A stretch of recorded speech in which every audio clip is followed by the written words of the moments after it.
Baraza la Maaskofu Katoliki Tanzania TEC limetoa utaratibu wa misa zake ikiwemo kusitisha kupeana amani kwa mikono ili kujikinga na maambukizi ya virusi vinasababisha ugonjwa wa mpox, homa ya nyani.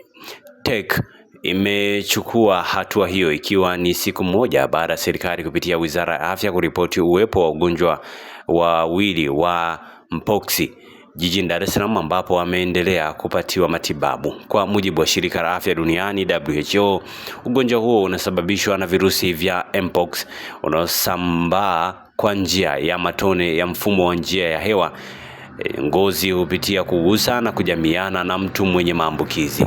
Pia ugonjwa huo unaenea kutoka kwa mnyama kwenda kwa binadamu.